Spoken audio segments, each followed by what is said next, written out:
வீட்டில் அந்த நாள் ஒரு பெரிய நிம்மதி நிலவியது.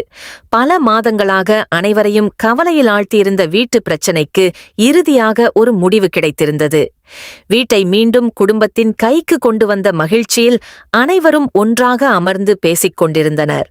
அண்ணாமலை முத்துவை பார்த்து பெருமையுடன், "நீ செய்த உதவி இந்த வீட்டுக்கு மட்டும் இல்லை, இந்த குடும்பத்தின் மரியாதையையே காப்பாற்றியிருக்கிறது" என்று கூறினார்.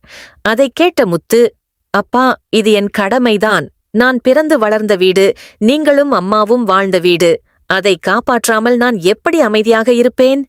என்று உணர்ச்சியுடன் பதிலளித்தான். விஜயாவும் அவனை பார்த்து கண்களில் கண்ணீருடன் நின்றார். முத்து இவ்வளவு பொறுப்பாக மாறி குடும்பத்திற்காக தன்னையே அர்ப்பணிப்பான் என்று அவர் ஒருபோதும் எதிர்பார்க்கவில்லை.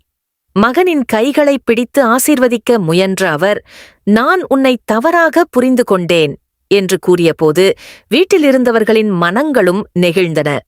அனைவரும் ஒன்றாக அமர்ந்து சிரித்தபடி பேசிக் கொண்டிருந்த அந்த தருணம் நீண்ட நாட்களுக்குப் பிறகு கிடைத்த ஒரு இனிய குடும்ப நிமிடமாக இருந்தது. அந்த நேரத்தில்தான் மனோஜ் வீட்டிற்குள் வந்தான். அவனை பார்த்ததும் விஜயா மகிழ்ச்சியுடன் எழுந்து, "நீ வருவாய் என்று நினைத்தேன், நல்ல நேரத்தில் வந்துட்டே" என்று கூறினார். ஆனால் மனோஜின் முகத்தில் இருந்த அமைதியற்ற பார்வை ஏதோ பெரிய விஷயம் நடக்கப் போகிறது என்பதை உணர்த்தியது. வீட்டிலிருந்தவர்கள் அவனை வரவேற்றாலும் அவன் வழக்கம்போல் சிரிக்கவில்லை. சிறிது நேரம் அமைதியாக நின்றுவிட்டு, "நான் இங்கே இருக்கலாமா வேண்டாமா என்பதுதான் முதலில் முடிவு ஆகணும்" என்று கூறியபோது அனைவரும் அதிர்ச்சியடைந்தனர்.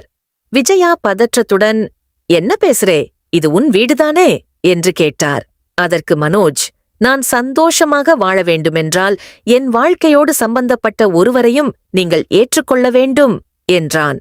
அந்த வார்த்தைகள் அனைவரையும் குழப்பத்தில் ஆழ்த்தின. வீட்டிலிருந்தவர்கள் அவன் யாரைப் பற்றி பேசுகிறான் என்று யோசித்துக் கொண்டிருக்கும்போது அவன் கதவை நோக்கித் திரும்பி, "உள்ளே வா" என்று அழைத்தான். அடுத்த நொடி வாசலில் ரோகிணி தோன்றியதும் வீட்டின் அமைதி முற்றிலும் சிதறியது. விஜயாவின் முகம் உடனே கோபத்தால் சிவந்தது. "அவளை இங்கே ஏன் கூட்டிட்டு வந்திருக்கே?" என்று அவர் கத்தினார். ரோகிணி மட்டும் எந்த தயக்கமும் இல்லாமல் உள்ளே நுழைய முயன்றாள். அவளுடைய தன்னம்பிக்கை நிறைந்த நடத்தை விஜயாவை இன்னும் எரிச்சலடையச் செய்தது. "இங்கே ஒரு அடியும் உள்ளே வைக்காதே" என்று அவர் எச்சரித்தார். ஆனால் ரோகிணி, "அவர் என்னை அழைத்திருக்கிறார், அவருடைய வாழ்க்கையைப் பற்றிய முடிவில் எனக்கும் உரிமை இருக்கிறது" என்று அமைதியாக கூறினாள். அந்த பதில் அங்கிருந்த அனைவரையும் மேலும் கோபப்படுத்தியது. மனோஜ் உடனே ரோகிணிக்கு ஆதரவாக பேசத் தொடங்கினான். "அவளைப் பற்றி யாரும் தவறாக பேச வேண்டாம். அவள் என்னை உண்மையாக நேசிக்கிறாள். அவளோடுதான் நான் வாழ விரும்புகிறேன்" என்றான். குடும்பத்தினர் எவ்வளவு எடுத்துச் சொன்னாலும் அவன் தனது முடிவிலிருந்து பின்வாங்கத் தயாராக இல்லை என்பது தெளிவாக தெரிந்தது. விஜயா மனோஜை சமாதானப்படுத்த முயன்றார். "உன்னுடைய வாழ்க்கையை அவள் பொய்களால் கட்டியிருக்கிறாள். அவளை நம்பி நீ வாழ்க்கையை அழித்துக் கொள்ளாதே" என்று கண்ணீர் மல்க கூறினார். ஆனால் மனோஜ் அதைக் கேட்கவில்லை. "அவள் தவறு செய்திருந்தாலும் அதை ஒப்புக்கொண்டிருக்கிறாள். நான் அவளை விட்டு பிரிய முடியாது" என்றான். குடும்பத்தினர் அவனிடம் உண்மையை புரிய வைக்க முயன்றனர். ஆனால் காதல் அவன் கண்களை மூடியிருந்தது. ரோகிணியும் பின்னடையவில்லை. "உங்களுக்கு என்னை பிடிக்காமல் இருக்கலாம், ஆனால் அவருக்கு என்னை பிடிக்கும். அவர் என்னோடு வாழ விரும்புகிறார்" என்று தைரியமாக கூறினாள். அவளுடைய வார்த்தைகள் விஜயாவின் இதயத்தை காயப்படுத்தின. பல வருடங்கள் அன்பாக வளர்த்த மகன் தன் கண்முன்னே தன்னிடமிருந்து விலகிச் செல்கிறான் என்ற உணர்வு அவரை உடைத்துவிட்டது. அந்த சமயத்தில் முத்து பேச ஆரம்பித்தான். "அம்மா, அவன் ஏற்கனவே மாறிட்டான். இப்போ யாரு சொன்னாலும் கேட்க மாட்டான்" என்றான். கடந்த சில நாட்களாக மனோஜ் ரோகிணியோடு சுற்றித் திரிந்ததையும் அவளுடைய பேச்சையே கேட்டு நடந்ததையும் அவன் கூறினான். மற்றவர்களும் அதையே உறுதிப்படுத்தினர். மனோஜ் கடைக்கு சென்ற இடங்களிலும் வெளியே சென்ற நேரங்களிலும் ரோகிணி அவனோடு இருந்ததை அவர்கள் பார்த்திருந்தனர். விஜயாவுக்கு இது மிகப்பெரிய அதிர்ச்சியாக இருந்தது. "இவ்வளவு நாள் இதையெல்லாம் மறைத்து வைத்தீங்களா?" என்று அவர் வருத்தத்துடன் கேட்டார். குடும்பத்தினர் ஏற்கனவே வீட்டில் இருந்த பிரச்சனைகளுக்கு நடுவே மேலும் கவலை கொடுக்க விரும்பாததால் சொல்லவில்லை என்று விளக்கினர். ஆனால் அந்த விளக்கம் விஜயாவின் மனவேதனையை குறைக்கவில்லை. அவர் மகனை பார்த்தபடி, "நீ எப்போது இவ்வளவு தூரம் போயிட்டே?" என்று மனதில் கதறினார். விவாதம் மேலும் தீவிரமானது. ரோகிணி தன்னுடைய பக்கம் நியாயமிருப்பதாக தொடர்ந்து வாதிட்டாள். மீனா அவளிடம், உண்மையையும் நம்பிக்கையையும் காப்பாற்றாத உறவு நீண்ட நாள் நிலைக்காது என்று கூறினாள். ஆனால் ரோகிணி அதையும் ஏற்கவில்லை.